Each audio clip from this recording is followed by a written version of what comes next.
अल्हम्दुलिल्लाह नहमदुहु व नस्तईनुहु व नस्तगफिरुह व नु'मिनु बिही व नतवक्कलु अलैहि व नऊज़ु बिल्लाहि मिन शुरूरि अनफुसिना व मिन सय्यिआति अअमालिना मन यहदिहिल्लाहु फला मुदिल्ल लहु व मन युद्लिलहु फला हादिय लहु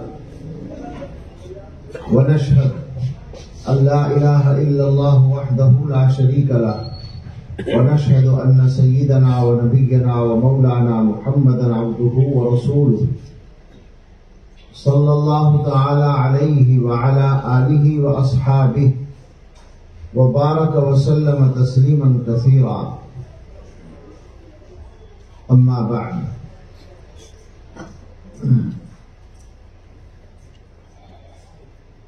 आज का दिन हमारे मुल्क और हमारे वतन का यादगार दिन है। सब जानते हैं कि इस दिन में, इस तारीख में हिंदुस्तान ने अमली तौर पर, आईनी तौर पर इस बात का अहद किया था, बल्कि इस अहद को तकमील तक पहुंचाया था कि हमारा मुल्क, जो हमने एक लंबी लड़ाई के बाद, बेशुमार कुर्बानियों के बाद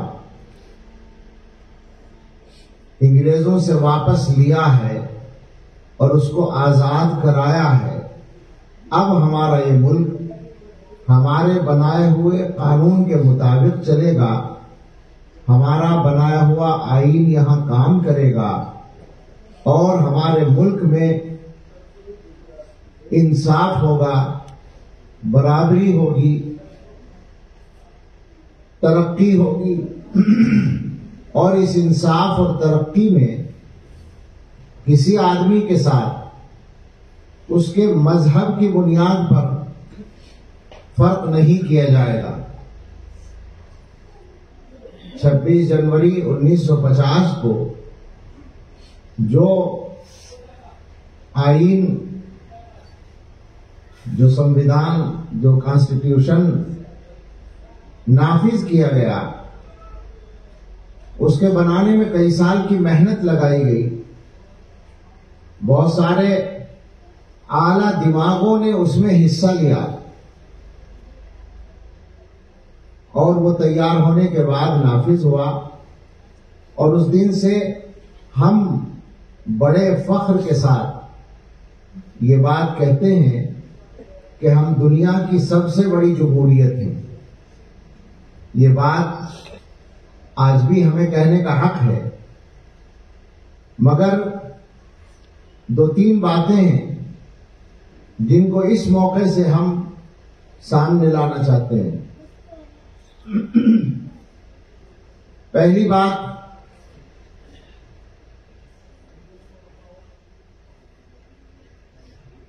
मुश्तरक तौर पर अपनी हुकूमत से और बिरादरान वतन से हमारे वो भाई जिनका ताल्लुक हिंदू मजहब से, जिनकी तादाद हमारे मुल्क में ज्यादा है, उनसे और हुकूमत से एक साथ एक बात कहनी है, और वो ये कि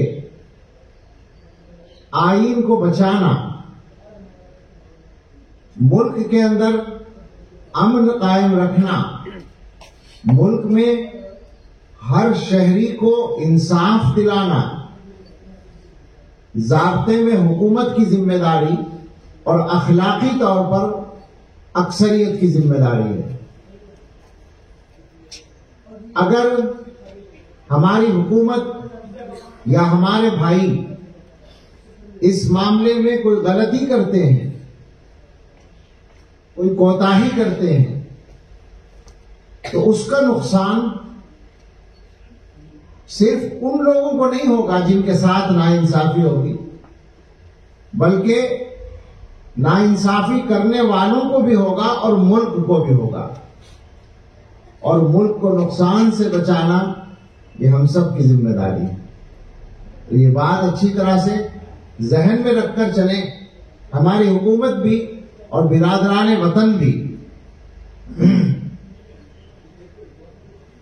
किसी प्रोपेगंडे का शिकार ना हो। उन्हीं से दूसरी बात यह भी कहनी है कि इस वक्त आप लोग ज़हनी तौर पर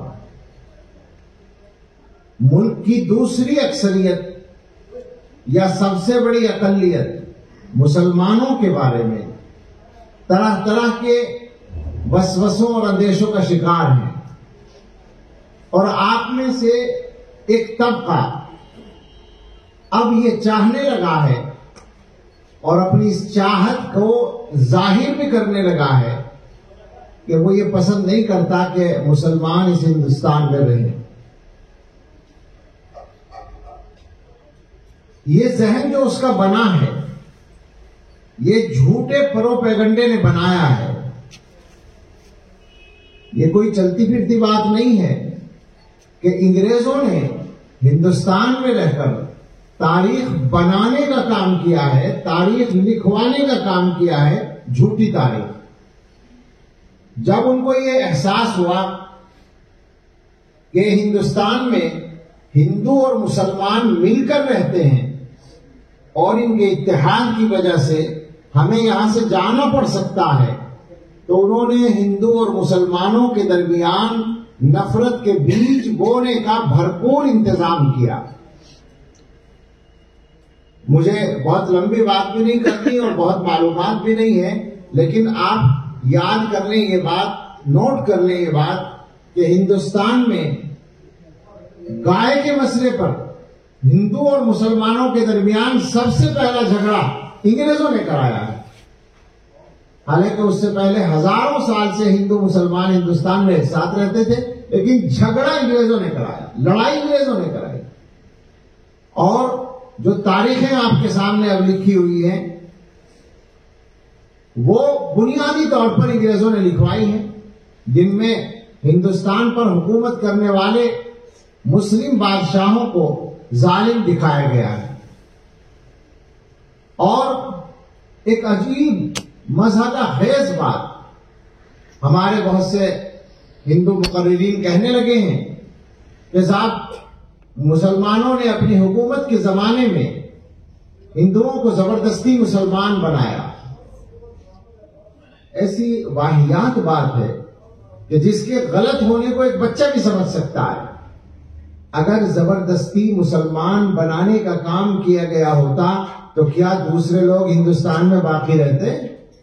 800 साल तक हमने हुकूमत की है, 800 साल में सारे मुल्क को मुसलमान बनाना क्या मुश्किल था?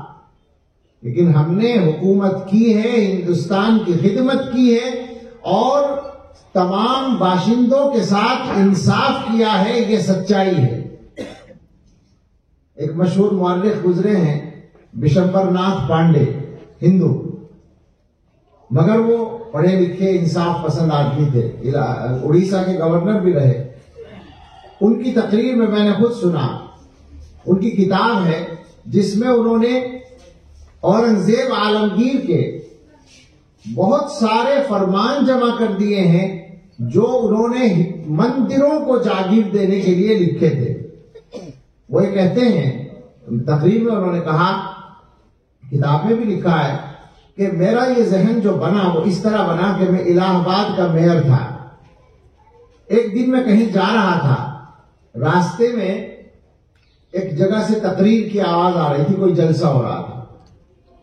पता ही चला कि हिंदू महासभा के जो लीडर हैं वो तकरीर कर रहे हैं और वो ये कह रहे थे कि कुरान में ये लिखा हुआ है कि मुसलमान दूसरे मजहब के लोगों को मारें, कत्ल करें, खत्म करें। जब तक कुरान में ये लिखा हुआ है तो अमन कैसे कायम हो सकता है? इस तरह की वो बात कर रहे थे। ऐसी बातें आजकल और ज्यादा होने लगी है। बिशंबरनाथ पांडे फरमाते हैं कि मैं अपने घर गया और मैंने फिर उन साहब को फोन करके वक्त लिया, उनसे कहा कि मैं आपसे मिलना चाहता हूं। मैं उनके यहाँ पहुंचा कुरान लेकर, कुरान का हिंदी तर्जमा लेकर, और मैंने उनसे कहा कि कल आप तकरीर में ये फरमा रहे थे, मैं कुरान लेके आया हूं, आप मुझे दिखा दें कि इसमें कहां लिखा है कि इस तरह से मुसलमान दूसरे मजहब के लोगों को मारे। तो वो कहने लगे नहीं लिखा इसमें, यानी उन्होंने खुद नहीं पढ़ा था, सुनी सुनाई बात कर रहे थे कि नहीं लिखा। पांडे जी ने कहा कि आप दिखा दें कहां लिखा है। इसमें तो कहीं लिखा नहीं है, ये कुरान असल है जो मुसलमानों का कुरान है। वही कहते हैं कि एक मर्तबा हमारे इलाहाबादी के इलाके में एक मंदिर की जायदाद के बारे में झगड़ा हुआ, दो फरीकों का, आपस में हिंदू भाइयों का। अब वो मुकदमा मेरे पास आया, चूंकि मैं मेयर था। तो एक फरीक ने अपने दावे को साबित करने के लिए पुराना कागज निकालकर पेश किया। हमने उनसे मांगा सबूत दो, तो उन्होंने सबूत दिया। हमने जो उसको पढ़ा तो वो औरंगजेब का लिखा हुआ फरमान था कि उन्होंने इस मंदिर को ये जगह दी थी। तो वो कहते हैं कि इससे पहले मैं भी ये समझता था कि औरंगजेब जालिम था, औरंगजेब हिंदुओं को सताता था, ऐसा था वैसा था। लेकिन जब मैंने वो फरमान पढ़ा तो मैंने लोगों से कहा क्या सही, बाकायदा एक्सपर्ट लोगों से उस तहरीर को चेक कराया तो उन्होंने तस्दीक कर दी कि ये सही है, असली तहरीर है और औरंगजेब ही का फरमान है। तो वहां से जहन बदला और उसके बाद फिर मैंने हिंदुस्तान के मुख्तलिफ मंदिरों को खतूत भेजे और उनसे कहा कि अगर आपके पास मुसलमान बादशाहों के की तरफ से जागीर मिलने की कोई तहरीर हो तो उसकी कॉपी हमें चाहिए। इस तरह से सैकड़ों फरमान जमा हो गए जिनसे साबित होता है कि मुस्लिम बादशाहों ने मंदिरों को जागीरें दी। तो मसला ये नहीं है, बात सिर्फ इतनी है कि जब कोई प्रोपेगेंडा किया जाता है, झूठ बोला जाता है और ज्यादा बोला जाता है तो लोगों को धोखा हो जाता है। तो हम अपनी हुकूमत से भी और अपने हिंदू भाइयों से भी बहुत सफाई के साथ ये कहेंगे कि दूसरों के फैलाए हुए प्रोपेगेंडों में ना आए और उनका हिस्सा ना बने। इसी में आपका और हम सब का फायदा है। एक बात अपने भाइयों से हम कहते हैं और वो ये कि इस वक्त के माहौल में जो कुछ हो रहा है वो मालूम है। बिरादरान वतन में एक तबका ऐसा है जिसका जहन बिगड़ चुका है और वो हमें और आपको बर्दाश्त करना नहीं चाहता, लेकिन उसकी वजह से आप किसी गलत रास्ते पर नहीं जाएं। आप ये बात जहन में रखें कि आज भी बिरादरान वतन की जो अक्सरियत है वो हमारे साथ है। हम उनके पड़ोसी हैं, हम उनके साथ रहते हैं, उनके साथ कारोबार में शरीक हैं, उनके गमी और खुशी में शरीक हैं, उनसे हमारा मिलना जुलना है। वो हमसे वो ताल्लुक रखते हैं, हम उनसे ताल्लुक रखते हैं। बड़ी तादाद ऐसी ही है। तो ये जो नफरत का जहन है, इस नफरत का जवाब हमें मोहब्बत से देना है। हमें उनके सामने अपना वो किरदार लाना है जो हजरत मोहम्मद रसूलुल्लाह सल्लल्लाहु ताला अलैहि वसल्लम ने मुसलमानों को अता किया है। हुजूर अलैहिस्सलातु वस्सलाम ने दूसरे मजहब के साथ दूसरे मजहब के लोगों के साथ रहकर जीना सिखाया है कि किस तरह रहा जाता है। किसी के साथ मजहब की बुनियाद पर फर्क नहीं किया जाता। मक्का मुकर्रमा में आप रहे तो वहां दूसरे लोग ताकतवर थे और ईमान वाले कमजोर थे। वहां भी हुजूर का तरीका वही है कि उन्होंने हमेशा अच्छाई का और इंसाफ का साथ दिया। और उस माहौल में जहां दूसरों की अक्सरियत थी, आपकी बात को मानने वाले कम थे, उस माहौल में भी आप ही को सबसे बड़ा सच्चा और अमानतदार आदमी माना जाता था। और उसके बाद जब आप मदीना तैयबा पहुंच गए और इख्तिदार आपके हाथ में आया, मदीने के अंदर दूसरे मजहबों के लोग भी रहते थे, वहां हजरत मोहम्मद रसूलुल्लाह सल्लल्लाहु ताला अलैहि वसल्लम ने यह अमली नमूना पेश किया कि मुसलमान जब इख्तिदार में होता है, पावर में होता है, तो दूसरों के साथ कैसा बर्ताव करता है। वो सबको इंसाफ देता है, मजहब की बुनियाद पर किसी के साथ कोई फर्क नहीं करता। तो हमारे सामने हमारे पैगंबर सल्लल्लाहु ताला अलैहि वसल्लम का नमूना मौजूद है। उसको सामने रखकर हमें अपने मुल्क में जिंदगी गुजारने की जरूरत है। इसी के साथ दो बातें अपने ही भाइयों से और हम इस मौके पर कहते हैं। एक ये कि अपने किरदार को बेहतर बनाने की जरूरत है, जो बुराइयां हैं उनको दूर करने की जरूरत है। हमारे माहौल में बुराइयां दूसरे लोगों की बुराइयों से कम नहीं है। हम ईमान वाले हैं, हम कहते हैं कि हम अल्लाह के आखिरी कामिल और मुकम्मल दीन के मानने वाले हैं, हम कुरान के मानने वाले हैं, हम हजरत मोहम्मद रसूलुल्लाह सल्लल्लाहु ताला अलैहि वसल्लम के उम्मती हैं। और उसके बाद हालात ये हैं कि झूठ हम बोलते हैं, शराब हमारे यहाँ पी जाती है, जुआ हमारे यहाँ खेला जाता है, सूद हमारे यहाँ खाया जाता है, कमजोरों पे ज्यादती भी मौका मिले तो हम कर जाते हैं, आपस में एक दूसरे के साथ नाइत्तेफाकी हम करते हैं, अपने भाइयों से लड़ाई हम करते हैं, जायदाद की तकसीम में झगड़े हमारे यहाँ होते हैं। कौन सी बुराई है जो हमारे यहाँ नहीं हो रही है? ये किरदार हमारा नहीं है। हमें अपने किरदार को ठीक करने की जरूरत है और इस बात को याद रखने की जरूरत है कि किरदार ही असल दिलों को फतह करता है। इसके नमूने हमारे सामने बहुत हैं। एक नमूना जिक्र करके आगे बढ़े। शेखुल इस्लाम हजरत मौलाना सैयद हुसैन अहमद मदनी रहमतुल्लाह अलैह जेल में गए।